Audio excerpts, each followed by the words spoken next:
இட்லி எப்பா இட்லி போட்ட ஏசமான எவ்வளவு பெரிய பூகம் வந்தாலும் சரிடா நீ ஒரு ஆள் எஸ்கேப் ஆயிருப்பா. வெல்கம் டு ஐரக்ஷன் சேனல். உங்களோட வீடியோஸ் உங்களுக்கு பிடிச்சிருந்ததுன்னா லைக் பண்ணுங்க, கமெண்ட் பண்ணுங்க, ஷேர் பண்ணுங்க, மறக்காம சப்ஸ்கிரைப் பண்ணுங்க. ஓகே, இப்போ என்ன வீடியோ பார்க்குறோம்னா எருமை முருகேசு சேனல் தான் பார்க்க போகிறோம். ரீசனாக போட்ட வீடியோ தான் பார்க்க போகிறோம். அதுக்கு முன்னாடி டிஸ்கிரிப்ஷனில் பார்த்தீங்கன்னா இன்ஸ்டாவோடையும் எஃபியோட இதுவும் இருக்கும், லிங்க் இருக்கும். அதை கிளிக் பண்ணி எங்கள் பேஜை ஃபாலோ பண்ணிக்கோங்க. அதே மாதிரி கமெண்ட் ஏதாவது பண்ணி எந்த வீடியோ பண்ணணும்னு சொன்னீங்கன்னா கமெண்ட் பண்ணுங்கள்.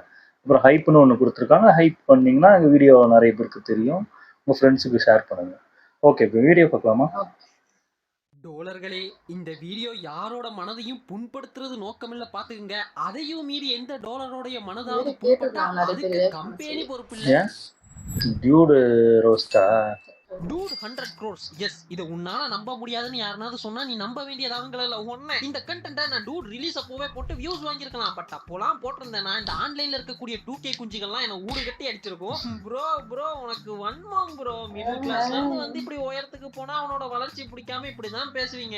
என்னப்பா படத்தோட கலெக்ஷனை குறைக்க பாக்குறியா நீ? ஏதோ நான் போட்டு எனக்கு வர அந்த 50K வியூஸ்ல தான் படத்தோட கலெக்ஷனே குறைய போற மாதிரி எல்லாம் பேசியிருப்பாங்க. போதுமாப்பா போதுமா, அண்ணன் 100 crores அடிச்சிட்டாப்ல. அதுவும் தொடர்ந்து ஒரு டெபியூ ஹீரோவா லவ் டுடே டிராகன் இப்போ டூடுன்னு 3 வாட்டி ஹேட்ரிக் 100 crores. சோ இப்போ பேசனால ஏன்னா படம்ன்ற பேர்ல என்னத்த வேணாலும் கிண்டி தந்துடலாம். பட் அதுல சொல்ல வர விஷயங்கள்லாம் மோரலி, எத்திக்கலி, பொலிட்டிக்கலி கரெக்டா இருக்கா அப்படின்றத பத்தி பேசணும்ல. சோ வணக்கம் டோலர்களே, ஆரம்பிக்கலாங்களா?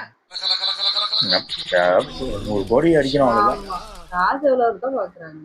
சினிமால ஒவ்வொரு இண்டஸ்ட்ரியிலையும் அதாங்க இந்த ஹாலிவுட், கோலிவுட், மாலிவுட், டாலிவுட், பாலிவுட்னு இது மாதிரியான எல்லா வுட்லயும் ஒவ்வொரு காலங்கள்லயும் ஒவ்வொரு ட்ரெண்ட்ன்றது இருக்கும். அதாவது இப்போ கோலிவுடையே எடுத்துக்கிட்டீங்கன்னா ஒரு காலத்துல அந்த ஆரம்ப காலங்கள்ல எல்லாம் ஃபேமிலி டிராமா மூவிஸா வந்துட்டு இருந்துச்சு. அப்புறம் கொஞ்ச காலமா லவ் மூவிஸா வந்துட்டு இருந்துச்சு. அப்புறமா பேய் படம், கொஞ்ச காலத்துக்கு இந்த சோசியல் மெசேஜ் சொல்ற படம், த்ரில்லர் மூவிஸ் அப்படின்னு. இப்ப என்ன மாதிரியான ட்ரெண்ட்லடா இருக்கீங்கன்னு கேட்டா ஃபீல் குட் மூவிஸ் இல்ல ஜென்சி மூவிஸ்னு சொல்றாங்க. சரி, அப்படின்னா என்னடான்னு கேட்டா ஒரு 10 வருஷத்துக்கு முன்னால இருந்த சினிமா இல்லைங்க இப்ப நாங்க பாக்குறது. ஸ்டோரியாவும் சரி, மேக்கிங்காவும் சரி, எடிட்டிங், கண்டென்ட், டியூரேஷன் எல்லாமே மாறி போச்சு. இன்னைக்கு இருக்க ஆடியன்ஸுக்கு, அதாங்க இந்த ஜென்சி ஆடியன்ஸுக்கு இமிடியேட்டா படத்துல டப்புன்னு டோபமைன் ட்ரிப் ஆகிறதுக்கு என்னவாது நடந்துட்டு இருக்கணும்ன்ற மாதிரி இருக்குது. அதுதான் அவங்களை என்கேஜிங்காவும் வச்சிருக்குது. இதுக்காக தான் இப்ப வர படங்கள் எல்லாம் பாத்துக்கிட்டீங்கன்னா எடிட்டிங்கா படத்தை ஃபாஸ்ட் பண்ணிருப்பாங்க. கதைக்கு சம்பந்தம் இருக்குதோ இல்லையோ ரீல்ஸுக்கு பிஜிஎம் ப்ளே பண்ணிட்டு நடந்து வர மாதிரியான மாஸ் சீன்ஸ், விண்டேஜ் சாங்ஸ்க்கு கட்ஸ், ட்விஸ்ட்ன்ற பேர்ல நம்பவே முடியாத ட்விஸ்ட்னு என்னென்னமோ பண்றாங்க. அதுக்கப்புறமா டைரக்டர்ஸ் அதுக்கு விதவிதமான முட்டுக்களும் கொடுக்குறாங்க. இதுக்கு பெஸ்ட் எக்ஸாம்பிளா சொல்லணும்னா லாஸ்டா வந்த கோட், ஜிபியூ, கூலின்னு இதெல்லாம் பெஸ்ட் எக்ஸாம்பிளா சொல்லலாம். இன்னுமே புரியுற மாதிரி சொல்லணும்னா அதோ இப்போ வந்துச்சுல இட்லி கடை, இந்த படத்தை இப்போ பார்த்துட்டு என்னென்னமோ பேசின்னு இருக்கானுங்க. படத்துல குலத்தொழில என்கரேஜ் பண்றாரு, அப்படி இப்படிலாம் பேசுறாங்க. ஐயோ, அது அப்பாக்கும் பிள்ளைக்கும் நடுவில் நடக்கிற கதை, அவ்வளவுதான். இந்த படம்லாம் இப்போ வந்ததை விட பவர் பாண்டி ரிலீஸ் ஆச்சுல, அப்போ ரிலீஸ் ஆகியிருந்தா இந்த படத்தோட வேல்யூவே வேற மாதிரி இருந்திருக்கும். ஏன்னா இந்த படத்தோட பெரிய ட்ராபேக்கா நான் என்னத்தை பாக்குறேன்னா இந்த படத்தோட டியூரேஷன். இந்த கதையை அவ்வளவு டைம் எடுத்து பொறுமையா சொன்னாதான் அந்த படத்துல இருக்கக்கூடிய இமோஷன், ஸ்டோரி எல்லாமே கன்வே ஆகும். ஆனா பிரச்சனையா என்னன்னா இப்போ இந்த படத்தை அவ்வளவு பொறுமையா டைம் கொடுத்து பாக்குறதுக்கு யாருமே தயாரா இல்ல, குறிப்பா இந்த ஜென்சி ஆடியன்ஸ். எங்க அப்பாவோட இட்லி கடை, 2 மர பெஞ்ச், ஒரு புகை அடுப்பு. ஓவரா பேசுறானே தவிர பாம்பு வெளிய வர மாட்டேங்கிறானே. சோ இது போல இந்த ஜென்சி ஆடியன்ஸை கவர்ணுன்றதுக்கு சுத்துற இன்னொரு சுத்து தாங்க இந்த feel good movies, Gen Z movies. இதெல்லாம் அதோட ரெசிபின்னு பாத்துக்கிட்டீங்கன்னா சோ சிம்பிளுங்க. இன்ஸ்டாவை திறந்தீங்கன்னா நிறைய ரீல்ஸ் வரும். அது லவ் ரீல்ஸா இருக்கலாம், இல்ல ரவுடிசம் ரீல்ஸா இருக்கலாம், இல்ல மாஸ் பிஜிஎம்க்கு நடந்து வர ரீல்ஸா இருக்கலாம், இல்ல இன்னைக்கு என்னென்னமோ கண்டுபிடிச்சு அதுக்கு என்னென்னமோ டேர்ம்ஸ் எல்லாம் வச்சிருக்காங்க, அப்படிப்பட்ட ரீல்ஸா கூட இருக்கலாம். இப்படி எதுனாவது ஒரு ரீல்ஸோட கான்செப்டை மட்டும் எடுத்துக்கலாம். அதுக்கப்புறமா அந்த ரீல் கான்செப்டுக்கு ஏத்த ட்ரெண்டிங் மீம்ஸ்ல ஒரு 30 மீம்ஸ் எடுத்துக்கலாம். உதாரணத்துக்கு சொல்லணும்னா லவ் ஸ்டோரி தான் உங்க கான்செப்ட்னா கூட 100 வருஷம் வாழணும்டா, வாழ்ந்தா அவன் கூட தான் சொல்லிட்டு கல்யாண ஃபங்க்ஷன்ல மலையூர் நாட்டாமைக்கு ஒரு ஆட்டம் போட்டாலே அதை மட்டும் மறக்கவே மாட்டேன்டா. அப்புறம் பாய் பெஸ்டி மீம்ஸ். இல்ல நீங்க ஹியூமனிட்டி ரீல்ஸ் வச்சு தான் படம் எடுக்க போறீங்கன்னா நீங்க எடுக்கிற சீன் இனமென பிரிந்தது போதும் அப்படின்ற பிஜிஎம் வச்சு பார்க்கும்பொழுது பக்காவா இருக்கணும், கண்ணுல தண்ணி வரணும், எக்ஸெட்ரா எக்ஸெட்ரா. இப்படி உங்க ரீல் கான்செப்டுக்கு ஏத்தாப்புல ஒரு 30 மீம்ஸ் எடுத்துக்கிட்டு இப்போ அந்த ரீல் கான்செப்டுக்குள்ள அந்த 30 மீம்ஸையும் வச்சு ஒரு ஸ்கிரீன் பிளே பண்ணீங்கன்னு வைங்களேன், சுவையான சூடான ஃபீல் குட் மூவி ரெடி. இந்த அவ்வளவுதான். ரெசிபியா தாங்க இப்ப feel good movies Gen Z movies எல்லாம் ஓட்டின்னு இருக்கானுங்க. ப்ரோ இதெல்லாம் ஒரு தப்பா, இதெல்லாம் ஒரு கண்டென்ட்னு எடுத்துன்னு பேச வாரியா அப்படின்னு நீங்க கேக்குறது புரியுது. இதெல்லாம் ஒன்றும் தப்பு கிடையாது. ஆனால் அந்த மீம்ஸ் எல்லாம் சரியா தப்பா, அதுல என்ன சொல்ல வராங்க, அதை யாரு போஸ்ட் பண்ணிருப்பா, என்ன மாதிரியான இன்டென்ஷன்ல போஸ்ட் பண்ணிருப்பாங்கன்ற இது எதுவுமே தெரியாம அதை தூக்கி படத்துல வச்சா கிளாப்ஸ் வரும், கிரௌட் வரும், கல்லா கட்டலாம் அப்படின்றத மட்டுமே மனசுல வச்சு படம் பண்றீங்க பாத்தீங்களா, அது தப்பு. இத தன்னோட ஒவ்வொரு படங்களையும் தொடர்ந்து ரிப்பீட் மூட்ல செஞ்சு கல்லா கட்டும் நண்பர் தான் அண்ணன் பிரதீப் அவர்கள். அண்ணனை பாத்துக்கிட்டீங்கன்னா ஆரம்பத்துல கோமாளின்னு ஒரு படம் எடுக்கிறாப்ல, அருமையான படங்க, அருமையான படம். இப்ப இருக்க ஜென்சி வேர்ல்ட்ல நம்ம என்னத்தெல்லாம் மிஸ் பண்றோம், ஹியூமன் இமோஷன் எப்படி எல்லாம் இருக்கு அப்படின்ற எல்லாத்தையும் காட்டியிருந்தாப்ல. அருமை அருமை. நான் முன்ன சொன்னேன்ல, இனமென பிரிந்தது போதும், அதுவே இந்த படத்துல வர சாங் தான். பாருங்க, இன்னைக்கு ஒரு ஹியூமனிட்டி ரீல்ஸ் போடணும்னா அண்ணன் தான் அஸ்திவாரமே. நான் போட்டது இதுதாங்க இவரோட டிபியூ ஃபிலிம். இதுல பாத்துக்கிட்டீங்கன்னா ஒருத்தன் 16 வருஷம் கழிச்சு கோமால இருந்து எஞ்சிக்கிறான் அப்படின்றத தவிர அந்த படத்துல இருந்த எல்லாமே அப்போதைக்கு ட்ரெண்ட்ல என்ன இருந்துச்சோ அதை வச்சுதான் பண்ணிருப்பாப்ல. எக்ஸாம்பிளுக்கு சொல்லணும்னா தலைவரோட அரசியலுக்கு வருவது உறுதி டெம்ப்ளேட்டை யூஸ் பண்ணிருந்தாங்க, அப்புறம் கான்ட்ரவர்சி ஆகி தூக்கிட்டாங்க. அப்புறம் தனுஷ் என்னோட மகன் கோர்ட்ல கேஸ் போட்டிருந்தாங்கல்ல, அதை யூஸ் பண்ணிருப்பாங்க. நம்ம தாத்தா காலத்துல நம்ம குடும்பம் எப்பேற்பட்ட குடும்பம் தெரியுமான்ற மீம் கண்டென்ட் வச்சு செகண்ட் ஹாஃப்ல ஒரு செக்மெண்டே வச்சிருந்தாப்ல. அதாவது இவர் ஒரு ராஜ பரம்பரை, இவங்க குடும்பமே பொம்பளை சோக்காலதான் அழிஞ்சது, அப்புறம் பிரசன்ட்ல இவரோட காஸ்ட்லியான ஒரு செல திருடு போயிரும், இதை வச்சு ஒரு செக்மெண்ட் பண்ணியிருந்தாப்ல. அப்புறம் படத்தோட லாஸ்ட் 20 மினிட்ஸ் எல்லாம் பாத்துக்கிட்டீங்கன்னா 2015ல சென்னையில வந்த ஃப்ளட் வச்சு தான் கிளைமேக்ஸ் பண்ணியிருந்தாப்ல. இந்த படம் வந்தது 2019ல. அப்போ பாத்தீங்கன்னா கேரளால ஃப்ளட் வந்து அது ட்ரெண்டிங் டாபிக்ல போய் இருந்தது. இப்படி இவரோட ஃபர்ஸ்ட் படத்திலேயே அன்னன்னைக்கு என்ன ட்ரெண்டிங் டாபிக்கோ அதை வச்சு தான் படம் பண்ணியிருந்தாப்ல. பட் ப்ரோ, ட்ரெண்டிங் டாபிக் எல்லாம் வச்சு படம் பண்றது ஒரு தப்பா அப்படின்னு கேட்டீங்கன்னா அது தப்பு கிடையாது. அப்ப என்னதான் தப்பா தெரியும்னா, நம்ம பிரதீப் அண்ணனோட படங்கள்ல ஒரு பேட்டர்ன்றது இருக்குங்க. அது என்னன்னா, நான் முன்ன சொன்ன மாதிரியே ட்ரெண்டிங் டாபிக் எல்லாம் கொண்டு வந்து படத்துல வச்சுட்டு இப்ப அதுக்கு ஸ்கிரீன் பிளே அதை என்கேஜிங்கா கொண்டு போறேன் பேர் வழின்னு படம் பூரா டாக்ஸிக்கான விஷயங்கள்லாம் பேசி 18+ கண்டென்ட் எல்லாம் காட்டிட்டு கிளைமேக்ஸ்ல வந்து இதெல்லாம் தப்புப்பா, இதுதான் தப்பே. பண்ணிட்டு லாஸ்ட்ல உங்க பாவத்தை எல்லாம் மன்னிச்சு காப்பாத்துவாரு இல்ல. இதெல்லாம் கோமாளி படத்திலே ஆரம்பிச்சுட்டாப்ல. என்ன அதுல டாக்ஸிசிட்டி ஒரு 10% தான் இருக்கும்னு வைங்களேன். உதாரணத்துக்கு சொல்லணும்னா அந்த படத்துல ஹீரோ கொஞ்சம் பொம்பளை சோக்கு அப்படின்ற மாதிரி காட்டுவாப்ல. 90ஸ்ல ரோமியோவா இருக்கவர் பிரசன்ட்லயும் லேடிஸா கண்டா வழிவாரு. அவளை ஏங்க அந்த படத்துல ஒரு சீனே இருக்கும், இவர் செக்யூரிட்டியா இருப்பாரு, அப்ப காஜல் அகர்வால செக் பண்ற மாதிரியான ஒரு சீன் இருக்கும், நீங்க பாத்திருப்பீங்கன்னு நினைக்கிறேன். செக் பண்ணணும்.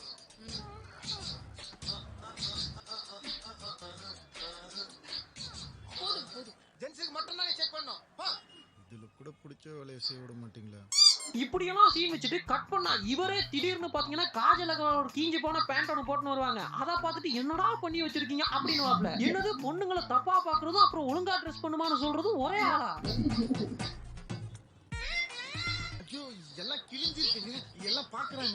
இது மட்டும் கிடையாதுங்க. இந்த படத்துல செகண்ட் ஹாஃப் தான் ஃப்ளட் ராஜ பரம்பரை அப்படின்னு போனாலும் ஃபர்ஸ்ட் ஹாஃப் இருக்குதுல, இந்த ஃபர்ஸ்ட் ஹாஃப்ல முக்கால்வாசி சீன் 18+ கண்டென்ட்ல தான் ஓடும். படத்தோட அந்த சைல்ட்ஹுட் போர்ஷன்லாம் இருக்குதுல, அதுல ஒரு இடுப்பு சீன் வச்சிருப்பாப்ல. ஒரு ஆட்டி பஜ்ஜி சுடுவாங்க, அவங்களோட இடுப்புன்னு ஒரு சீன். அதை நான் விளாவாரியா சொல்ல விரும்பல, நீங்களே பாத்துருப்பீங்கன்னு நினைக்கிறேன். அதுவே வல்கரா தான் இருக்கும். சரி, அது ஒரு காமெடின்னு எடுத்துக்கிட்டாலும் அப்படியே கட் பண்ணா கிளைமேக்ஸ்ல ஒரு சீன், அதாவது ஹீரோ சொல்லுவாப்ல, அப்போல இருந்து இப்போ வரைக்கும் மனுஷங்க கிட்ட மாறாம இருக்கிறது இமோஷன்ஸ் மட்டும் தான் அப்படின்னு சொல்லிட்டு காமம்னு ஒண்ணு காட்டுறேன்னு அதே ஆண்டியை கூட்டின்னு வந்து அதே இடுப்பு சீன் ஒண்ணு வச்சிருந்தாங்க. இதனால் நீங்கள் கூற வரும் கருத்து என்ன பிரதீப்? அப்போல இருந்து இப்போ வரைக்கும் எல்லாரும் பொண்ணுங்க இடுப்பை மட்டும் தான் பாத்துட்டு இருக்கோம்னா அந்த ஆண்டியோட இடுப்பு சீன், அந்த சீன் ஏன் பர்டிகுலரா வச்சு? அது வந்து நான் வந்து யங்ஸ்டர்ஸ்க்காக வச்சேங்க. ஜாலியாக என்ஜாய் பண்ணோம். ஃபேமிலிக்காக நீங்கள் ஒரு மொட்டை மாடி நிலாஸ் ஒரு சீன் இருக்குன்னா யங்ஸ்டர்ஸ் தெரிச்சுக்கிற மாதிரி ஒரு வந்து ஜாலியாக ஒரு பயங்கரமாக கத்துற மாதிரி ஒரு சீன் வேணும். நான் இப்போ தான் காலேஜ் முடிச்சுட்டு வந்தேன். நான் எதுக்கெல்லாம் கற்றுனேன் தேட்டரில், நாங்கள் ஃப்ரெண்ட்ஸ்லாம் பங்க் அடிச்சுட்டு போனால் என்ன ஜாலியாக என்ஜாய் பண்ண, அந்த ஆம்பியன்ஸ்க்காக மட்டுமே. இது மட்டுமானு கேட்டா கிடையாது. ஃபர்ஸ்ட் ஹாஃப்ல இன்னொரு செக்மெண்ட்டும் கூட இருக்குங்க. அதாவது சைல்ட்ஹுட்ல ஒரு பொண்ணை லவ் பண்ணுவாரு. இவர் கோமாக்கு போனதுக்கு பின்னாடி அந்த பொண்ணு வேற ஒரு கல்யாணம் பண்ணிக்கும். அவர் ஒரு டாக்டர், அவர் தான் அவருக்கு வைத்தியமே பாப்பாரு. அவர் பேர் தியாகேஷாமா. ஏன்னா படம் பூரா தியாகமா பண்ணிட்டு இருக்காருல, அதனால எப்போலாம் அந்த ஹீரோ கேரக்டர் அவரோட எக்ஸ், அதாவது இந்த தியாகேஷோட வைஃபை பாக்குறாங்களோ அப்போலாம் காமெடின்ற பேர்ல என்னென்னமோ பண்ணிட்டு இருப்பாங்க. பட் அதெல்லாம் காமெடி, ஏன்னா அவர் தியாகேஷ் இல்ல. நீங்க தானே சொன்னீங்க அவனுக்கு என்ன ஆசை வந்தாலும் நிறைவேற்றிக்க சொல்லி. அதான் சார். இந்த மாதிரி தாங்க படம் பூரா என்கேஜிங்கா வச்சுக்கிறேன், கிளாப்ஸ் வாங்குறேன்னு என்னென்னமோ பண்ணிட்டு கிளைமேக்ஸ்ல வந்து ஹியூமனிட்டி மனிதம் ஒன்றே மாறாதுன்னு சொல்லி ஆரம்பத்துல காட்டின அவலத்தையும் மறக்க வச்சு ஆடியன்ஸை வெளியே அமைச்சிருப்பாப்ல. இதெல்லாம் ஒரு டாக்டிக்ஸ், அவ்வளவுதான். அதெல்லாம் ஒரு தொழில் ரகசியம்.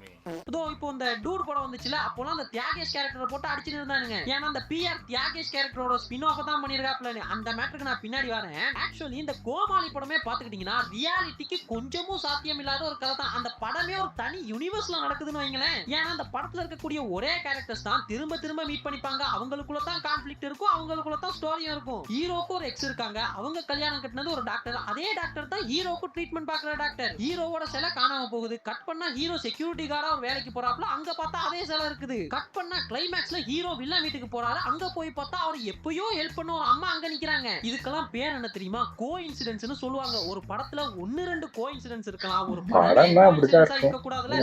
இது பிரதீப்க்குமே தெரியும். அதனால தான் இந்த படம் தொடங்கும் பொழுதே என்ன சொல்லி தொடங்குவாப்லனா, என் பேரு ரவி, வாழ்க்கையில என்ன வேணா நடக்கலாம், நம்ம நினைச்சு பார்க்க முடியாதது கூட நடக்கும், அப்படி நினைச்சு கூட பார்க்க முடியாத கதை தான் என்னோடது. பிரதீப்னா நினைச்சு கூட பார்க்க முடியாத கதையில என்னத்த வேணாலும் காட்டலான்றது மீனிங் இல்ல. இப்படிலாம் கேட்கலான்னு போகும் பொழுதுதான் அண்ணனே நடித்து எழுதி இயக்கியிருந்தாப்ல. அண்ணனோட மோஸ்ட் டாக்ஸிக்கான படம் எதுன்னு கேட்டீங்கன்னா அது லவ் டுடே தாங்க நான் சொல்லுவேன். ஏன்னா பொதுவா ஒரு கண்டென்ட் எடுத்துக்கிட்டு அதுக்குள்ள ட்ரெண்டிங்கான டாபிக் மீம்ஸ் எல்லாம் வச்சு படம் எடுக்கக்கூடிய பிரதீப் ஃபர்ஸ்ட் டைம் வெறும் பாய் பெஸ்டி, மாமா குட்டி, ட்ரைபல் பிக், ஃபேக் ஐடி, சொர்க்கவாசல்னு ட்ரெண்டிங் மீம்ஸ் மட்டுமே வச்சு எடுத்த ஒரு படம் தாங்க இது. இந்த படத்துல பாத்துக்கிட்டீங்கன்னா ஃபர்ஸ்ட் ஹாஃப் பூரா ஹீரோயின் என்ன மாதிரியான தப்பெல்லாம் பண்ணாங்கன்னு சொல்லுவாங்க. செகண்ட் ஹாஃப் பூரா ஹீரோ என்னலாம் தப்பு பண்ணாருன்னு சொல்லுவாங்க. ஆக மொத்தம் 2 பேரும் தப்பு தான் பண்ணிருப்பாங்க. இப்போ இந்த கிளைமேக்ஸ் நெருங்குறப்போ கிளைமேக்ஸ்ல ஹீரோ ஒரு பெரிய தப்பு பண்ணிடுவாப்ல. என்னன்னா அந்த ஃபேக் ஐடி ஒன்னு கிரியேட் பண்ணி அதுல பல மோசடி வேலைகளும் 18+ வேலைகளும் ஹீரோவும் ஹீரோவோட ஃப்ரெண்ட்ஸும் சேர்ந்து பண்ணிருப்பாங்க. இப்போ ஹீரோயின் இதுல கோவப்பட்டு ஹீரோவை மன்னிக்கவே மாட்டாங்க. மோர் ஓவர் இதெல்லாம் ஹீரோ பண்ணலன்னு நம்பவும் மாட்டாங்க. பட் என்னதான் இந்த படத்துல காட்டுற மாதிரி ஹீரோ இதெல்லாம் பண்ணலன்னு வச்சுக்கிட்டாலுமே கூட அந்த ஃபேக் அக்கவுண்ட் இருக்குதுல, அதை திறந்தது என்னமோ ஹீரோ தான். அது தப்பு தானே. ஈவன் ரியல் லைஃப்ல இப்படி எதனாவது பண்ணி மாட்டிக்கிட்டா உள்ள போயிடுவாங்க. சோ தப்பு தான்.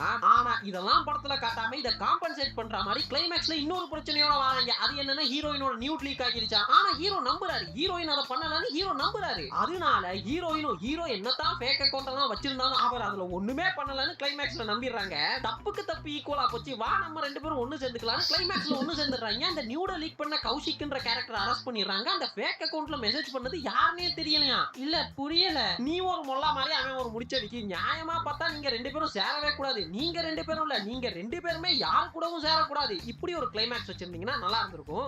இல்ல ப்ரோ, ஒருத்தவங்களோட ரிலேஷன்ஷிப்ல இதுதான் நடக்கணும் இதுதான் நடக்க கூடாது நம்ம டிசைட் பண்ண கூடாதுல்ல அப்படின்னு எவனாவது வந்தீங்கன்னா லெட் மீ எக்ஸ்பிளைன் மை கருத்து.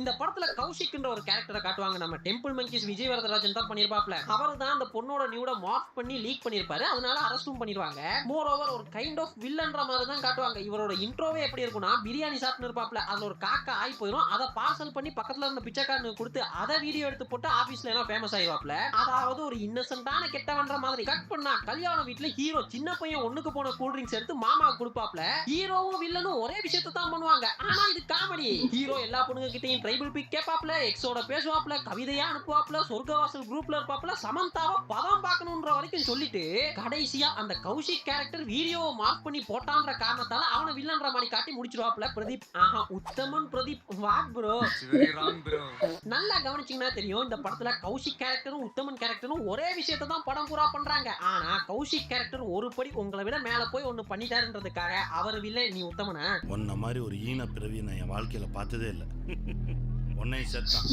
இந்த படத்துல உத்தமன் கேரக்டரும் அவனோட அம்மாவும் பேசிக்கிற மாதிரி ஒரு சீன் இருக்கும். மோர் ஓவர் அவங்களோட அம்மா தான் ஆடியன்ஸோட பாயிண்ட் ஆஃப் வியூனே வைங்களேன். அவனோட அம்மா என்ன சொல்லுவாங்கன்னா, இங்க நிறைய பேர் கெட்ட இன்டென்ஷனோட இருப்பாங்க, ஆனா துணிஞ்சு தப்பு பண்ண மாட்டாங்க, தைரியம் இருக்காது, அவங்களெல்லாம் மொத்தமா விரட்டி அடிக்க முடியாது, அவங்க கூட வாழ பழகிக்கணும் அப்படின்னு சொல்லுவாங்க. அவனோட அம்மா சொல்றதே அந்த உத்தமன் பிரதீப்பை பத்தி தான் அப்படின்னு தெரியாம அந்த உத்தமன் கேரக்டர் இதெல்லாம் கேட்டு இருப்பாப்ல. அவங்க அம்மா சொல்லுவாங்கல்ல, அந்த ஒரு ஸ்டெப் துணிஞ்சு தப்பு பண்ண கேரக்டர், அந்த கேரக்டர் தான் கௌஷிக். அவன் ஜெயிலுக்கு போயிடுவான். ஆனா கெட்ட இன்டென்ஷனோட இருக்க இந்த பிரதீப்போட நம்ம வாழ பழகிக்கணும், அவ்வளவுதான். எப்படி உன்கிட்டயே வந்து உன் அக்கவுண்ட் பத்தி பேசிருக்கேன். மோர் ஓவர் இந்த படத்துல வில்லனா காட்டுற அந்த கௌஷிக் கேரக்டர் ஹீரோயினை மட்டும் தான் பாப்பான். பாய் பெஸ்டியா காட்டுற ரவி ஹீரோயினை மட்டும் தான் பாப்பான். ஆனா அந்த உத்தமன் பிரதீப் ஊர்ல இருக்க எல்லா அட்டூழியத்தையும் பண்ணிட்டு கிளைமேக்ஸ்ல உத்தமனா மாறிடுவாப்ல. அதுக்குன்னு இந்த கௌஷிக் ரவி இவங்களா நல்லவங்களான்னு கேட்டீங்கன்னா இந்த படத்துல எவனுமே நல்லவன் கிடையாது. ஆனா உத்தமனோட கம்பேர் பண்ணும் பொழுது வீடியோவை மார்க் பண்ணாத வரைக்கும் கௌஷிக்கும் நல்ல கேரக்டர் தான். ரவியை பத்தி நான் பேச விரும்பல. பேசிக்கலி பிரதீப் ப்ரோக்கு தெரியுங்க இதை எப்படி படத்துல காட்டினா ஆடியன்ஸ் கிட்ட கிளாப் வாங்கலாம், ஜென்சி ஆடியன்ஸ் கிட்ட கிளாப் வாங்கலாம்னு. ஏன்னா படத்தோட ப்ரொமோஷன்ல இருந்து அண்ணன் அதுக்கான ஒர்க்கை ஸ்டார்ட் பண்ணிட்டாரு. பாருங்க அண்ணனோட இந்த லவ் டுடே ட்ரெய்லர் வந்துச்சுல, அதுக்கு அவர் போட்ட ட்விட்டர் பாருங்களேன். Dedicating this movie to the girl who left me. அண்ணன் படம் பண்ணல, ஒரு ரிவெஞ்ச் ஃபிலிம் பண்ணிட்டு வந்திருக்காரு. சரியா டார்கெட் பண்ணி இந்த 18ல இருந்து 25 வயசு வரைக்கும் இப்படி தான் சுத்திட்டு திரிவாங்க. அவன் அஞ்சலா மச்சான் என்ன விட்டுட்டு போயிட்டான் மச்சான், அவங்களெல்லாம் டார்கெட் பண்ணி எடுத்த படம் தாங்க இது. இவர் எல்லாம் பண்ணுவாராம், கடைசியில வந்து திருந்திடுவாராம், கேப்டா உத்தமன் பிரதீப் பண்ணுவாராம். Basically cheating. ஒருத்தவங்களை சீட் பண்றதுன்றது தப்பு தான். இரஸ்பெக்டிவ் ஜெண்டர், அது மேலா இருந்தாலும் சரி ஃபீமேலா இருந்தாலும் சரி, யார் பண்ணாலும் அது தப்பு தான். இத பத்தி தான் அந்த படம் பேசியிருக்கணுமே தவிர நீ பண்ண தப்பையும் நான் பண்ண தப்பையும் தராசுல போட்டு பார்த்தா ஒரே இடம் வருது. சோ எதுவுமே தப்பு கிடையாது, நம்பிக்கை அதுதானே எல்லாம் அப்படின்றது மிகப்பெரிய தப்பு ப்ரோ. ஏன்னா இந்த படத்துல நீங்களே இன்னொருத்தவங்களோட லைஃப்ல ஒரு கௌஷிக்காகவும் ஒரு மாமா குட்டியாகவும் ஒரு ரெவியாகவும் வாழ்ந்திருக்கீங்கன்றதுதான் உண்மை. இன்னொரு கேர்ள் ஃப்ரெண்ட் கிஸ் பண்ணது அதான் இருக்கும் தெரியாது உனக்கு? தெரியும், ரூல் லிஸ்ட்ல இருக்கு. ஆனா ஏதோ மீறணும்னு தோணுச்சு. நெக்ஸ்ட் டிராகனை பத்தி ஆல்ரெடி என்னோட பழைய வீடியோஸ்ல எல்லாம் நிறைய பேசியிருக்கேன்னு நினைக்கிறேன். இந்த பிரதீப் நடிச்சு அப்புறம் எடுத்த இந்த படங்கள் எல்லாம் கரெக்டான படம்னா அது டிராகன் தான். இந்த படத்துக்கு மார்க்கெட்டிங்காவும் சரி ஸ்கிரீன் பிளேயாவும் சரி நல்ல ஒரு மைண்ட் கேம் ஆடி இருப்பாங்க. படம் ரிலீஸ் ஆகிறதுக்கு முன்னாடி படம் பூரா உதாரியா சுத்தி தெரிஞ்சுட்டு கிளைமேக்ஸ்ல திருந்துற கதை தானே அப்படின்னு நம்ப வச்சு எப்படியும் படம் இப்படிதான் இருக்க போகுது மொக்கா போடலாம் அப்படின்னு தியேட்டருக்கு வந்து ஆடியன்ஸை சர்ப்ரைஸ் பண்ணி தியேட்டர்ல உட்கார வச்சதா இருக்கட்டும் சரி. நெக்ஸ்ட் அண்ட் இந்த படத்தோட டைரக்டர் படத்துல வர ஒவ்வொரு ட்விஸ்டையும் ஆடியன்ஸ் ப்ரெடிக்ட் பண்ணிட கூடாதுன்றதுக்காக ஒவ்வொரு ட்விஸ்ட்டுக்கு முன்னாடியும் வேற எதனாவது ஒண்ணு காட்டிட்டு வந்து அது இல்லப்பா இதுன்றது. உதாரணத்துக்கு சொல்லணும்னா இன்டர்வல் சீன்ல எல்லாம் மிஸ்கின் போய் என் பொண்ணை கட்டிக்க அப்படின்னு கேட்பாருன்னு நினைப்போம். ஏன்னா அதுக்கு முதல் சீன்ல எல்லாம் மிஸ்கினோட பொண்ணு கால் பண்ணி உன் காலேஜ் பையன் ஒருத்தர் தான் அலைன்ஸுக்கு வந்திருக்குன்ற மாதிரி எல்லாம் சொல்லுவாங்க. ஆனா கட் பண்ணா திரும்ப காலேஜ் வா அப்படின்னு. இதே போல தான் ஹீரோயின் பாம்பே வந்து நிக்கிறப்போ ஹீரோ இப்போ உண்மையெல்லாம் சொல்ல போறாருன்னு நினைப்போம். ஆனா ஹீரோ இல்ல நான் சென்னை வந்துட்டேன் உன்னை பாக்குறதுக்கு சொல்றதுன்னு இதை த்ரூ அவுட்டா படம் பூரா டைரக்டர் ஃபாலோ பண்ணியிருந்தாப்ல. அதுதான் படத்தை என்கேஜிங்காவும் வச்சிருந்தது. இதெல்லாம் இந்த டிராகன் படத்துல எனக்கு பிடிச்சிருந்ததுங்க. பட் இந்த படத்துல என்ன சொல்ல வராங்க அப்படின்ற ஒண்ணு இருக்குதுல்ல, அதுதான் பிரச்சனையே. படிடாபரமா படிப்பு தான் முக்கியம் அப்படின்றதெல்லாம் சரி. ஏன் படிப்பு முக்கியம்னு கேட்டா ஹீரோயின் ஹீரோவை விட்டுட்டு போயிடுறாங்க, அதனால படிப்பு தான் முக்கியம், படிச்சு நல்ல வேலைக்கு போகணும் அப்படின்னு முடிவு பண்றாரு. ஹீரோக்கு கல்யாணம் ஃபிக்ஸ் ஆகுது, அந்த கல்யாணம் நின்னு போயிடக்கூடாதுன்றதுக்கு வேற வழி இல்லாம படிக்க போறாருன்னு. மோர் ஓவர் இந்த படத்துல ஒரு சீனே இருக்குங்க. டிராகன் குட்டி டிராகனுக்கு சொல்லுவாப்ல, இந்த மாதிரி கெத்து காமிச்சிட்டு சுத்தினா பொண்ணுங்களா நம்மளை ரசிப்பாங்கடா, ஆனா வாழ்க்கையில செட்டில் ஆனாதான் நம்ம கூட சேர்ந்து வாழணும்னு நினைப்பாங்க. புரிஞ்சுக்கூடா. 100 மாதிரி அருமையான ஒரு வாசகத்தை தம்பி சொல்லியிருக்காப்ல. ஆக மொத்தம் பொண்ணுக்காக தான் படிக்கணும், பொண்ணை கட்டிக்கணும்னா படிக்கணும், பொண்ணு கூட இருக்கணும்னா படிக்கணும். டேய் அவன் வாழ்க்கைக்காக தாண்டா படிக்கணும். படிப்பு இஸ் மென்டேட்டரி, படிப்பு தான் எல்லாமே அப்படின்றது இந்த படத்துல எங்கேயுமே சொன்ன மாதிரி தெரியல. அப்ப இந்த பொண்ணுங்கெல்லாம் வேணாம் அப்படின்ற ஒருத்தன் படிக்க தேவையில்லையா? என்னடா லாஜிக் இது? இவ்வளத்தையும் பண்ணிட்டு ஹீரோ கடைசியில வளம போல திருந்திருவாப்ல. சோ இவர் செஞ்சதெல்லாம் ஈக்குவல் ஆயிரும், அவ்வளவுதான். பட் கம்பேர் டு பிரதீப் அண்ணாஸ் other shits Dragon is okay. அடுத்து தாங்க காவிய படைப்பு, உலகத்தரமான படைப்பு, ஜென்சிகளின் என்சைக்ளோபீடியா. சொல்ல வேண்டியது நிறைய இருக்குது. அடி வாங்கத்தினே அளவெடுத்து செஞ்சாம இருக்கான். போய் புறா. ஃபர்ஸ்ட் இந்த படத்தோட டைரக்டர் கீர்த்தீஸ்வரன்ல இருந்து வாரேன். இது இவரோட முதல் படம் இல்லையா? சோ முதல் படத்துல அங்கங்க தப்புகள்லாம் இருக்கலாம். எல்லாருமே முதல் படத்திலேயே பொலிட்டிக்கலி கரெக்டா இருப்பாங்கலாம் சொல்ல முடியாது. பட் கீர்த்தீஸ்வரன் இந்த படம் ரிலீஸ் ஆகிறதுக்கு முன்னாடி இன்டர்வியூல எல்லாம் என்ன சொல்லியிருந்தாப்லனா, பொண்ணுங்களை திட்டினா கிளாப் வருது அப்படின்னா அதை யூஸ் பண்ண பார்ப்போம். அந்த மாதிரி சும்மா பொண்ணுங்களுக்கு சப்போர்ட்டா பேசினா இன்னைக்கு நமக்கு ஒரு மீடியா பிரஸ்ல வேலிடேஷன் வருது. அது கதையோட ஒரு கோர்லையும் அது அந்த ரைட்டரோட ஒரு சென்ஸ்லயும் இருந்து அதுல இருந்து எடுத்துட்டு வந்து வச்சா நல்லா இருக்கும். எது ப்ரோ என்னடி பிட்டு படத்துல மாதிரி உட்கார்ந்துருக்க? ஏன் எதுக்கு நக்கதான்? பால் குடிக்க வந்த அங்கிள் ஊசி இடம் கொடுக்காம நூல் நுழையுமா? இதுதான் நீங்க கதையில கொண்டு வந்து வைக்கிற லட்சணமா ப்ரோ? உன்னைய பத்தி நான் கூட என்ன நினைச்சிருந்தேன். ஆக்சுவலி இந்த படத்துக்கு எல்லாரும் சொல்றாங்கல்ல கக்கோல்ட் அந்த பொண்ணு எப்படி கன்சீவ் ஆனா, எப்படி இன்னொரு பையன் கூட அவ்வளவு ஃபாஸ்டா மூவ் ஆன் ஆகி கமிட் ஆனா blah blah blah blah. இதெல்லாம் எனக்கு பிரச்சனையே கிடையாதுங்க. அதெல்லாம் அவன் பிரச்சனை. இந்த படத்துல மெயினா என்னத்தை கொண்டு வந்து வைக்கிறீங்க? ஹானர் கில்லிங், ஜாதி பாக்குறாரு, ஜாதி பிரச்சனை. சரத்குமார் ஜாதி பார்த்து கொலை பண்ணிடுவேன்னு சொன்ன ஒரே காரணத்துக்காக தான் அகன் குரல் கல்யாணம் நடக்குது, அப்புறமா பாரியோட குழந்தை பிறக்குது, எக்ஸெட்ரா எக்ஸெட்ரா. ஆனா இந்த படத்தோட கிளைமேக்ஸ் என்னங்க? ஹீரோ சரத்குமார உபதேசம் பண்ணியே திருத்திடுறாரு. டேய் இத 30 நிமிஷமே பண்ணிருந்தீங்கன்னா இந்த படமே இல்லையடா. கண்ட கருமத்தெல்லாம் நம்ம பார்க்க வேண்டியது இல்லல்ல. இப்போ சில குட்டி குஞ்சான்ஸ் எல்லாம் கிளம்பி வருவாங்க. ப்ரோ அவர் கன்வின்ஸ் பண்ண ட்ரை பண்ணாரு ப்ரோ, ஆனா சரத்குமார் கொன்னுருவேன்னு சொன்னதால தான் திரும்ப வந்துட்டாருன்னு. சரி அப்ப கிளைமேக்ஸ்ல என்ன பண்றீங்க? உண்மை தெரிஞ்சா அந்த பச்சை குழந்தைய கொன்னுருவார்னு தெரிஞ்சு குரல் உண்மையா சொல்றா. அகனை காப்பாத்தணும்ன்றதுக்காக ஒரு குழந்தை உசுரையே நீ துச்சமேன மதித்து சொல்லும் பொழுது உன் உசுறு தானே மசலா போச்சுன்னு நீ அப்பவே சொல்லிருந்தீ. நான் 30 நிமிஷத்திலேயே படத்தை முடிச்சுட்டு உன புதைச்ச இடத்துல ஒரு பூ வச்சுட்டு போயிருக்கலாம்ல. சரி அப்படி இல்லாம இப்படி முட்டு கொடுக்குறாங்கன்னு வைப்போம். ப்ரோ கிளைமேக்ஸ்ல அந்த குழந்தை தான் சரத்குமார் உயிரே காப்பாத்துச்சு, அதனால தான் அவர் திருந்து திருந்தினாருன்னு. இல்ல குழந்தை காப்பாத்துச்சா, இல்ல நான் கேக்குறேன் குழந்தை காப்பாத்துச்சா, அதுவே அகனோட பிளான் தான் படத்தையே முடிக்கிறீங்க. அவ்வளவு பெரிய தியாகேஷ் தான் உங்க ஹீரோனா, இப்படி ஒரு வீணா போன பிளான 30வது நிமிஷத்திலேயே போட்டு சரத்குமாரை திருத்தி இருந்தாருன்னா இந்த படமே இல்லல்ல. அக்செப்டன்ஸ் இந்த ஒரே ஒரு வார்த்தையை வச்சுட்டு நியூ ஜென்சி காதோல் காட்டுறேன் பாருங்க அப்படின்னு கிளம்பி வாரீங்களே, அதெல்லாம் தப்பே கிடையாது. ஆனா ஒரு படத்தை எடுத்துட்டு அதுக்கு நீங்க கொடுக்குற பில்டப் இருக்குதுல, அதுதான்டா தாங்கவே முடியல. ஏதோ ஒரு காவிய காதல படமாக்குன மாதிரியும் இந்த சொசைட்டிக்கு தேவையான ஒரு படத்தை கொடுத்தா மாதிரியும் என்ன ஒரு பில்டப். ஹானர் கில்லிங் தப்பு தான், அது என்னைக்குமே ஏற்றுக்கொள்ளக்கூடிய ஒரு விஷயம் கிடையாது, அதை கண்டிப்பா சொல்லிதான் ஆகணும். ஆனா நீங்க இந்த படத்துல பண்ணக்கூடிய கான்ட்ரவர்ஷியலான விஷயங்களுக்கெல்லாம் ஹானர் கில்லிங் தான் காரணம்னு சொல்லிட்டு நீ பண்ற கான்ட்ரவர்ஷியலான விஷயத்தெல்லாம் நார்மலைஸ் பண்ற பாத்தியா, இதுக்கு பேர் என்ன தெரியுமா? என்னைக்குமே நம்ம ஒரு பெரிய கான்ட்ரவர்ஷியலான விஷயத்தை பத்தி பேசணும் அப்படின்னா அதுக்கு கீழே எதனாவது சின்ன கான்ட்ரவர்ஷியலான விஷயம் பண்ணணும் வைங்களேன், நமக்கு அந்த பெரிய கான்ட்ரவர்ஷியலான விஷயம் தான் கான்ட்ரவர்ஷியலான விஷயமா தெரியுமே தவிர அந்த சின்னதெல்லாம் நம்ம பார்க்க மாட்டோம். இது ஒரு ஃபேக்ட். இந்த கதை எப்படின்னா, சரத்குமார் கொலை பண்ண பார்த்தாரா, அதனால வேற வழி இல்லாம அகன் குரலை கல்யாணம் கட்டிக்கிட்டாரா. அகனுக்கும் குரலுக்கும் பிரேக்கப் ஆகி 6 மாசம் தான் ஆகுதான், அவங்க இன்னும் மூவ் ஆனே ஆகலையா. அதுக்கு நடுவுல ஒரு லவ் ப்ரொபோசல் இருக்கு, அதை பெண்டிங் தான் வச்சிருக்காங்களா. ஆனா அகன் குரலை லவ் பண்ணலன்னு சொன்னதும் அடுத்த செகண்ட்லயே 2 மாச கேப்லயே குரல் கன்சீவ் ஆகிடுறாங்களாம். இதெல்லாம் கூடவே தியாகேஷா இருந்து அகன் சேர்த்து வைப்பாராம். ஆனா அகனுக்கு கூட வேலை செய்யற இன்னொரு பொண்ணு மேல அல்லவா கிளைமேக்ஸ்ல அந்த பொண்ணை தான் கட்டிப்பாராம். இப்ப இந்த கதைக்கே காரணமா இருந்த ஹானர் கில்லிங் அங்கிள் சரத்குமார் உபதேசம் பண்ணியே கிளைமேக்ஸ்ல திருத்திடுவாங்களாம். எங்களெல்லாம் பார்த்தா பைத்தியக்கார மாதிரி இருக்குதான்னு கேக்குறேன். சாரி, நான் கொஞ்சம் எமோஷனல் ஆயிட்டேன்.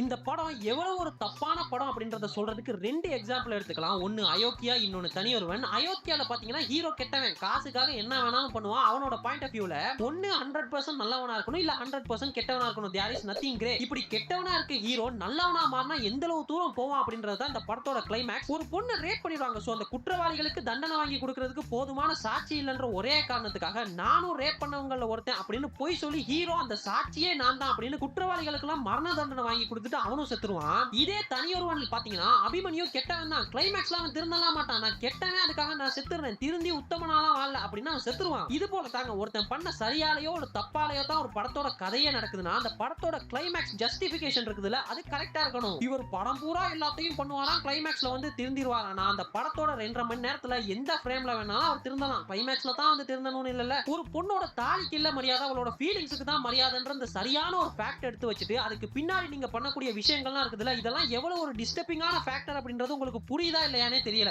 எவனாவது ஒரு பொண்ணையும் பையனையும் சேர்த்து வைக்க ட்ரை பண்றானே வச்சுப்போம், அவன் எங்க உன் ஃப்ரெண்டு உன்னையும் லவரையும் சேர்த்து வைக்கிறானே வச்சுப்போம், அவன் உங்க 2 பேரையுமே சேர்த்து வைக்க இனியலான்னு கஷ்டப்படுறான், நாய்ப்படாத பாடுபடுறான். அப்போ பிரெக்னன்ட் ஆயிட்டு ஆக்சிடென்ட்லி பிரெக்னன்ட் அப்படின்னு எவனாவது சொல்லுவானா? இல்ல நான் கேட்கிறேன், எவனாவது சொல்லுவானா? ஏன்டா இப்படிலாம்? சாப்பிட்டியா? இல்லடா இனிமேதான். எப்படி சோறு தான் திம்பியா இல்ல வேற ஏதாவது திம்பியா? எனக்கெல்லாம் அந்த அகன் கேரக்டர் பார்க்கும்போது யாரா அந்த லூசு அப்படின்ற மாதிரி தாங்க இருந்துச்சு. இப்போ ஒரு சில ஜென்சி குஞ்சான்ஸ் எல்லாம் வருவாங்க, ப்ரோ படமா பாரு ப்ரோ, சும்மா வந்து அது நோட்ட இது நோட்டெல்லாம் வராதுன்னு வருவாங்க. வந்தானுங்க. இந்த படம் ரிலீஸ் ஆனப்போ நானே நிறைய ரீல்ஸ் எல்லாம் பார்த்திருக்கேன். ஐயோ என்னத்தையும் போட்டாடி ரீல்ஸ். ஒன்னே ஒண்ணு மட்டும் சொல்லிக்கிறேன், எவனாவது படத்தை படமா பாருங்க அப்படின்னு சொன்னா அவனை அடிச்சு பத்தி விட்டுருங்க. படம்னா என்னங்க, நம்ம சாதாரணமா பாக்குற யூடியூப் வீடியோஸ் இல்ல இன்ஸ்டா ரீல்ஸ் அப்படின்னு நினைச்சிட்டு இருக்கீங்களா? நீங்க பாக்குற அந்த யூடியூப் வீடியோஸோ இல்ல இன்ஸ்டா ரீல்ஸோ ஒரு செட் ஆஃப் ஆடியன்ஸ் மட்டும் தான் பாப்பாங்க. அதை சப்ஸ்கிரைப் பண்ணி வச்சிருக்கவனோ இல்ல அந்த பேஜை ஃபாலோ பண்ணி வச்சிருக்கவனோ அவன் மட்டும் தான் பாப்பான். அது சரியா இருக்கலாம் இல்ல தப்பான விஷயமா கூட இருக்கலாம், அது அந்த செட் ஆஃப் ஆடியன்ஸ் மட்டும் தான் பார்க்க போறான். ஆனா சினிமான்றது அப்படி இல்லைங்க. உலகம் பூரா வேற வேற நாட்டுல வேற மதம் வேற ஜாதி வேற கலாச்சாரம், கிராமம் சிட்டி, நல்லவன் கெட்டவன், எஜுகேஷன் நாலேஜ் உள்ளவன் இல்லாதவன், கல்ச்சர் தெரிஞ்சவன் தெரியாதவன், தப்பு பண்ணிட்டு இருக்கவன், தப்பு பண்ணலாம்னு நினைச்சிருக்கவன், தப்பே பண்ணக்கூடாதுன்னு நினைக்கிறவன், தான் பண்ணது தப்புனே தெரியாதவன், இப்படின்னு எல்லாருமே ஒரேடியா பாக்குற ஒரே கண்டென்ட்டை கொண்டு போய் சேர்க்கிற ஒரே மீடியம் சினிமாங்க. என்னால சினிமா வந்து என்டர்டைன்மெண்ட் ஏத்துக்கவே முடியாது. என்னால என்டர்டைன்மெண்ட் இல்ல, சினிமா தெரிஞ்சோ 2.5 மணி நேரம் மட்டும் பண்ணல. சில கணவன் மனைவி ஒன்று சேர்த்துக்கலாம், சில முடிவு எடுத்து பண்ணிக்கலாம். வாரணமாயிரம் ரிலீஸ் ஆயிருக்கு. நைட் ஷோ போய் படம் பார்த்துட்டு வெளியே வந்தால் I smoke the cigarette and said இதுதான் கடைசி cigarette. Put the cigarette down. அதுக்கப்புறம் நான் ஸ்மோக் பண்ணவே இல்லை. சினிமா வந்து 99 விழுக்காடு நம்ம வாழ்க்கையை ஆக்கிரமிச்சது. நான் சினிமாக்காரனாக இருந்தாலும் நான் சொல்கிறேன், நீங்கள் போடுற உடையிலேருந்து, நீங்கள் பேசுகிற மொழியிலேருந்து, நீங்கள் ஒரு பெண் மேலே காதல் வயப்பட்டு அவருக்கு சினிமா தான் கூட்டு பண்ணுறாங்க.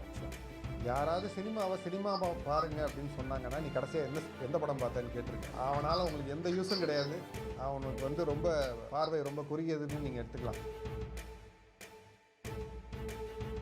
இதனால தான் சினிமாவை மாஸ் மீடியம்னு சொல்லுவாங்க. இப்போ உங்க படத்தை பாக்குறவங்க எல்லாருமே நீங்க சொன்னதை நீங்க சொன்ன மாதிரியே புரிஞ்சுக்கணும்லாம் இல்ல, வேற வேற மாதிரி கூட புரிஞ்சுக்கலாம். ஒரு படத்திலேயே நம்ம பண்றதெல்லாம் காமெடின்னு காட்டுறாங்க, அப்ப அதெல்லாம் சரின்னு கூட புரிஞ்சுக்கலாம். சினிமான்றது என்னங்க, நம்ம தூங்கும் போது வர கனவு மாதிரி. ஒரு இருட்டு அறையில ஒரு பெரிய ஸ்கிரீன், வேற எதுவுமே நம்ம கண்ணுக்கு தெரிய போறது கிடையாது. இன்னொருத்தனோட வாழ்க்கையை நமக்கு காட்ட போறாங்க. அவனோட நமக்கு பேச முடியாது, அவன்கிட்ட எதுவுமே கேட்க முடியாது, பார்க்க மட்டும் தான் முடியும், அப்சர்வ் மட்டும் தான் பண்றோம். இன்னொருத்தனோட வாழ்க்கையை அப்சர்வ் மட்டும் பண்றோம். இது உன்னை கட்டாயம் இன்ஃப்ளூயன்ஸ் பண்ணும், நேரடியா இல்லாட்டியும் சப்கான்சியஸா. வேணும்னா போய் கேட்டு பாருங்க. நான் படம் பார்த்து தான் இங்கிலீஷ் கத்துக்கிட்டேன், படம் பார்த்து தான் சென்னையில் இப்படி எல்லாம் இருக்குன்றது தெரிஞ்சுக்கிட்டேன், இப்படிதான் மக்கள் இருப்பாங்கன்றத புரிஞ்சுக்கிட்டேன். நான் படம் பார்த்து தான் உலகத்துல இப்படி எல்லாம் நடக்குதா அப்படின்றதெல்லாம் தெரிஞ்சுக்கிட்டேன். இப்படி உலகத்துல தெரியாத விஷயத்தெல்லாம் தெரிஞ்சுக்கிட்டேன் அப்படின்னு சொல்றதுக்கு நிறைய பேர் இருப்பாங்க. சோ தயவு செஞ்சு ஒண்ணுக்கும் உதவாத இந்த ரீல்ஸ், மீம்ஸ், யூடியூப் கண்டென்ட் எல்லாம் தூக்கிட்டு படம் பண்ண வரேன்னு மட்டும் வந்து நம்ம தாலியா இருக்காதீங்க ப்ளீஸ்.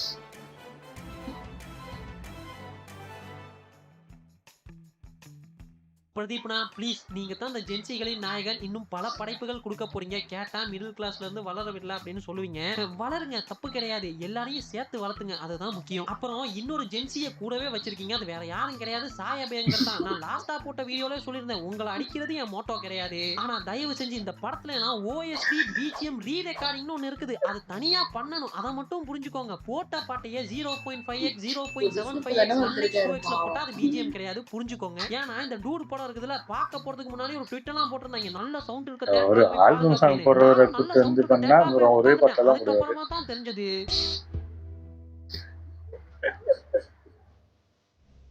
காப்பிரிட்டா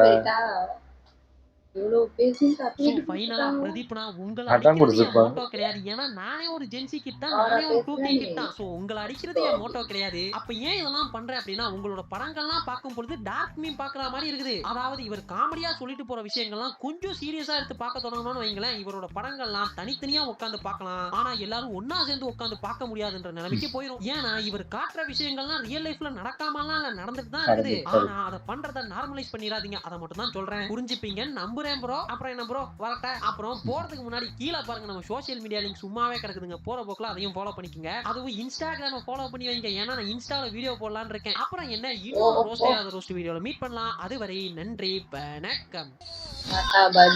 சூப்பர், நல்லா இருந்துச்சு. ஆனா அது லவ் டுடே வந்து ஃபர்ஸ்ட் பார்க்கும்போது ஒரு படமா பார்த்துட்டு அதை என்ஜாய் பண்ணிட்டு போயிட்டோம். ஆனால் அது திரும்பி ரிப்பீட்டடாக ஒரு சீன் பார்க்கும்போது என்ன, இந்த பொண்ணு இவ்வளோ தப்பு பண்ணுது, இவனும் அதுக்கு ஈக்குவலாக தப்பு பண்ணுறான்.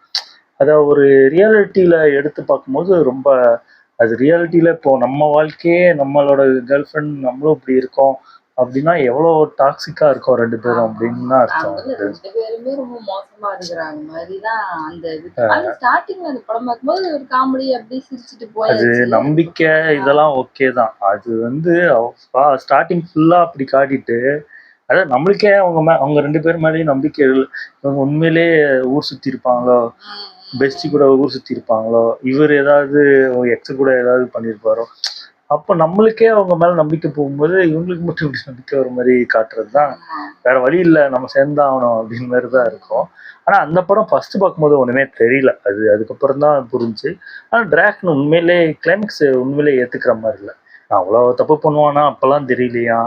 அப்போது அதாவது கடைசி மட்டும் உண்மையை சொல்லி நல்லவனாயிருவானா, இது எனக்கு புரியல. அது கல்யாணம் பண்ணி அது யாருக்கு தெரியணுமோ அதை மட்டும் சொல்லி மிஸ்கின் கூப்பிட்டு சொல்லி இருந்தாங்களே அந்த பையனுக்கு வேலை கிடைச்சிருக்கும், இவனுக்கு லைஃபும் நல்லா தான் இருந்திருக்கும். இது தேவையில்லாத அங்க எல்லாரும் முன்னாடி சொல்லணும் அவசியம் இல்லைல்ல. ஏன் ஏத்துக்கோங்கன்னா அவ்வளவு நல்லவங்கலாம் யாரும் இல்ல. இல்ல அது வந்து அப்போ அதுக்கு முன்னாடி வேற, அது ஒண்ணு அந்த பையன் வந்து இவரோட பயங்கர க்ளோஸா இருக்கிற மாதிரி இருக்கணும், அவங்க ஃபேமிலிக்குள்ளலாம் இதாகி போற மாதிரி எதுவுமே தெரியாது. சும்மா அவங்க கூட படிக்கிற பையன் அவனுக்கு ஹெல்ப் பண்றதுன்னு போய் அதுதான் ஏத்துக்கிற மாதிரி இல்லை. டியூட் நாங்க பார்க்கல, அதனால அதை பத்தி பேசவும் எங்களுக்கு கரெக்டா பார்க்காம பேசக்கூடாதுல்ல, அதனால பேச. ஆனா இந்த வீடியோ ஒரு வேலை ஒரு டியூட் டைரக்டர் பார்த்தாருன்னா அவங்க எல்லாம் வச்சுக்கிட்டு படம் எடுத்துட்டாங்க அப்படின்னு நல்லா இருந்துச்சு. ஓகே, வீடியோ சாங் பிடிச்சிருந்தா லைக் பண்ணுங்க, ஷேர் பண்ணுங்க, கமெண்ட் பண்ணுங்க, மறக்காம சப்ஸ்கிரைப் பண்ணுங்க எல்லாருக்கும்.